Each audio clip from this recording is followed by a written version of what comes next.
Today is going to be extra peaceful no matter what, because today I'm making lavender soap.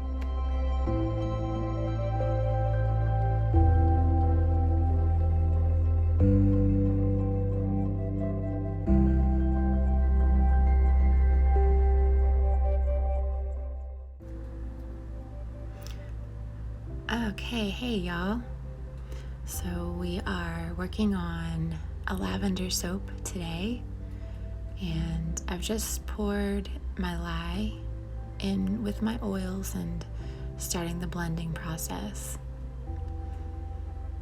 I actually ended up blending this particular batch a little too much. I don't know if it was because I had a week or two off from making soap and I kind of forgot that you don't need to blend that much, or it might have just been that I was focused on the camera and making sure that everything was recording and that I had it set up correctly and all of that jazz. So anyways, I did end up with really thick batter by the end, but I was able to sort of think on my toes and go with the flow. I didn't have too particular of a plan in place for this batch. I just knew that I wanted it to be purple and white, and I wanted there to be a swirl throughout the soap bar. So yeah. So there I'm adding a little more white to the white color and continuing to stir that in. That white that I have, it takes a lot of mixing to get it mixed in like well and without, slurries happening. So that was also part of the reason why I had to blend it so much. But anyways, it all worked out in the end. You'll see in a little bit. And I did two different purples, but they actually turned out to be sort of the same. So that was fine too. This one sort of was a practice in thinking on my toes and just going with the flow, because the batter was, as you'll see, pretty thick by the end.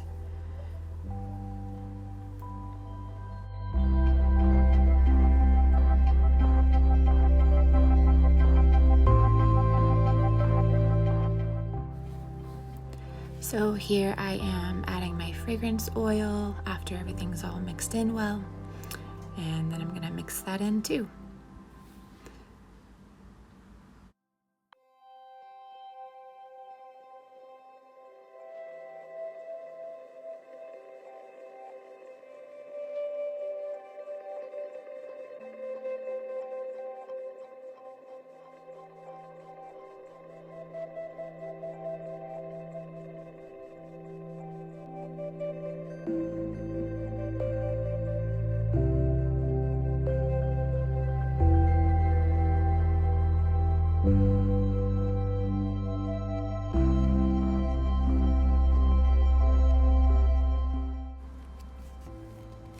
Okay, so finally everything is blended. So here I am, because I am still using sort of rudimentary tools, homemade boxes with liner, freezer paper liner, to do my pours in. I sort of have an odd setup, so please forgive that. It's not the most aesthetically pleasing, but I need to have something holding the box on either side, and so that's why I have one side pushed against the counter and the other held by one of the boxes that normally sits on top of my refrigerator. It holds my portable stove. So anyways, those two hold the box in place, and it doesn't allow the sides to bow out, and that makes my soap stay. It helps me keep the sides straight, basically. is what I'm trying to say. So, anyways, I've got the first layer poured, and the second layer is just a layer of long stripes. And I'm going to do that with each of the colors that I have. And by this time I was already realizing that the batter was going to be a little bit more difficult to work with than I'm used to. I'm used to having it much more fluid than this. This is by far the thickest that I've ever gotten my batter. And so I decided to just spoon it out so that I could still have a little bit of control over the width and how much soap was coming out at a time. So I'm doing horizontal lines now, all down the soap with each color. And my hope was that by doing alternating lines with each color, even though the soap was going to be really thick still, I was still hoping that I would be able to achieve some amount of swirl in the soap once all was said and done. So that's what you'll see me do. I'm gonna continue to stripe the soap vertical and horizontal until I don't have any left. Or, well, actually, until there's a little bit left, and then I'll have some for the top. And this was a little bit tricky because getting the soap all the way to the edges, it didn't quite want to go, so I sort of had to force it, and was hoping that I wouldn't mush the colors together too much so they would stay separated and not get too muddy.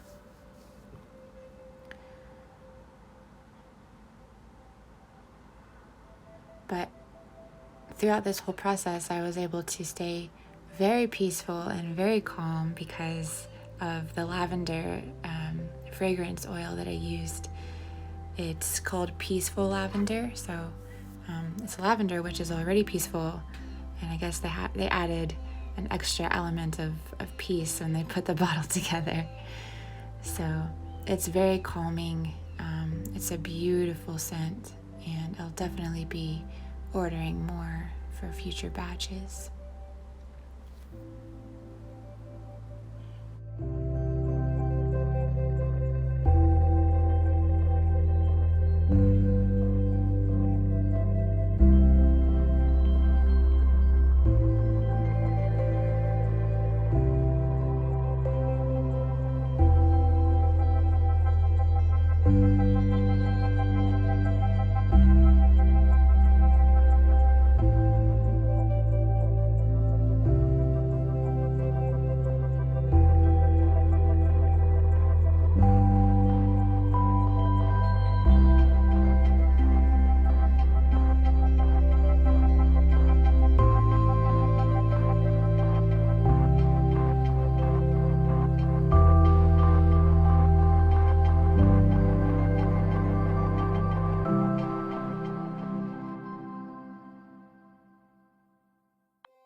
Alright, so by now I have all of the striping layers that I'm going to do, and I've taken a wooden stick and gone around the edges just to sort of smooth everything out.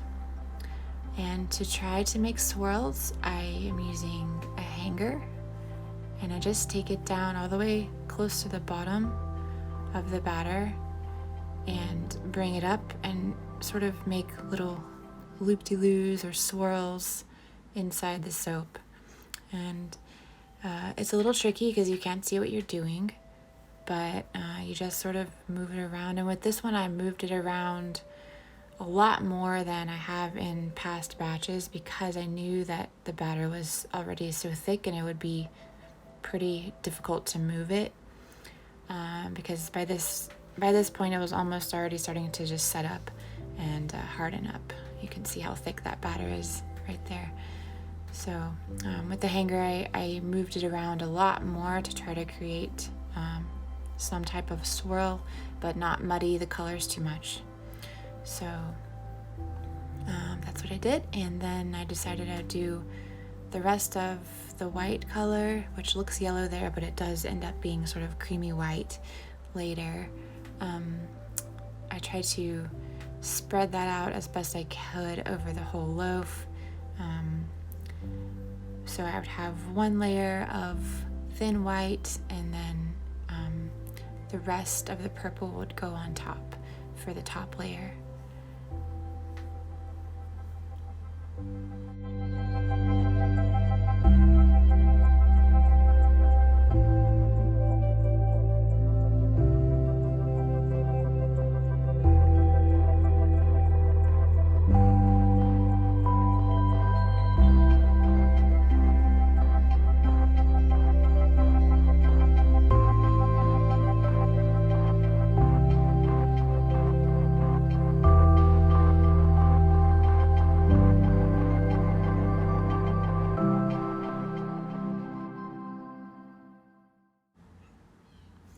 So after I got the last of the white put in, I decided I would try to move the batter around a little bit more by using my little wooden stick, just in case I could make a little more swirling action happen and include that white layer that I had just put down. So after that, I am putting on the last of the purple. And I was hoping to have a little more left for the top so I could make a prettier, sort of a pretty decorative top. But I didn't quite have as much left as I was hoping. So I sort of had to make do and think on my feet again. And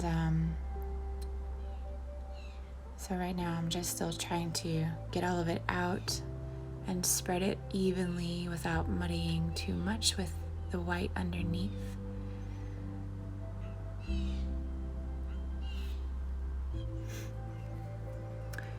So I did my best to get it to all the edges and make the top layer as smooth as possible so that I could figure out what I wanted to do for sort of decorating the top.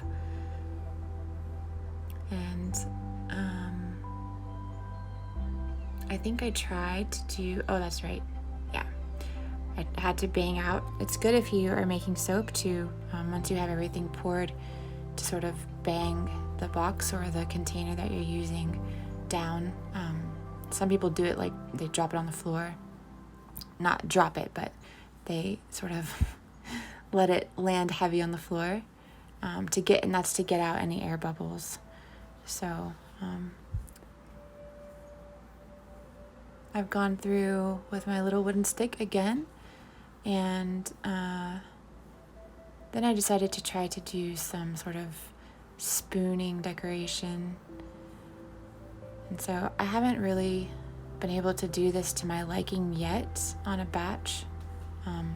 Every time I try to do it, I see all the other YouTube soap makers do this with their spoon, and theirs look so pretty, but I just don't like it every time I try to do it. So the same thing happened with this one. You can see I'm just erasing that and starting over, and that's fine. You can totally do that. So I just took my wooden stick again and went back through with little swirlies, vertical and horizontal. And by that time, the batter was getting so hardened up that I knew that I just needed to not touch it anymore. So,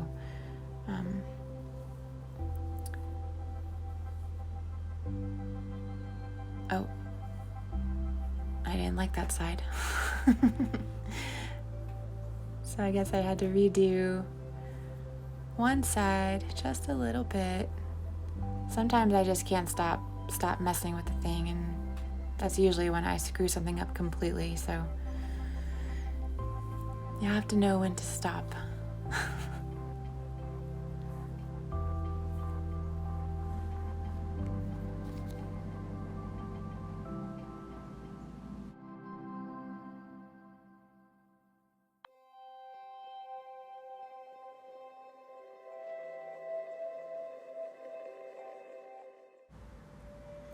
Okay, so I finally did stop messing with it. And this is the next day after I've taken it out of the mold. And everything turned out okay. I did have a little bit of soda ash on the top, but I was able to get most, if not all of that off with just a little bit of water spraying and isopropyl alcohol spray. Usually does the trick. If the soda ash is really stubborn with coming off, you can always spray with isopropyl alcohol and then use a paintbrush to sort of brush that away, and that'll usually do it. So here I am cutting off the end pieces, trying to be very steady with my hand and make straight lines with my knife. And so there's the inside. I was able actually to get some decent swirling going on, even though the batter was really thick. And probably if I hadn't gone through with the hanger and the wooden stick so much, I wouldn't have gotten hardly any movement. So I was pretty happy with how it turned out, given the thickness of the batter that I ended up working with.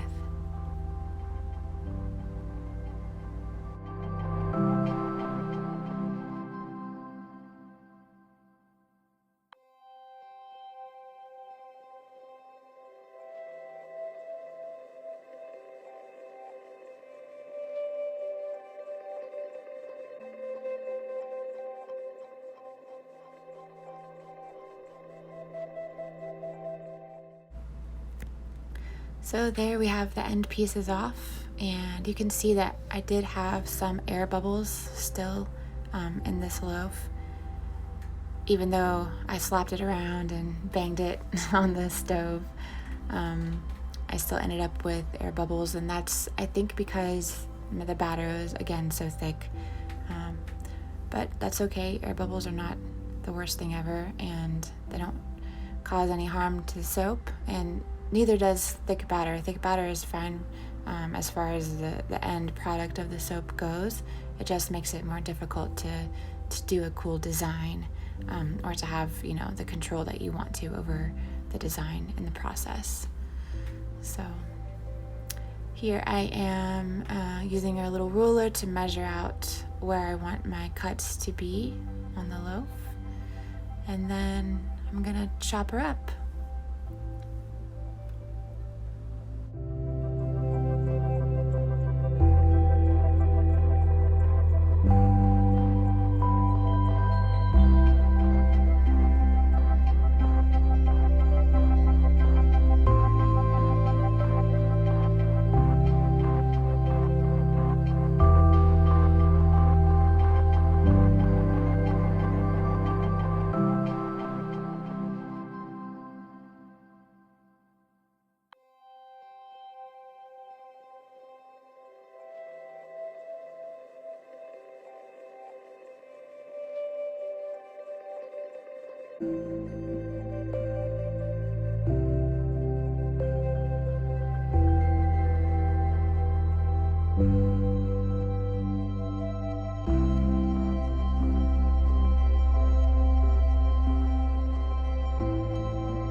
there she is.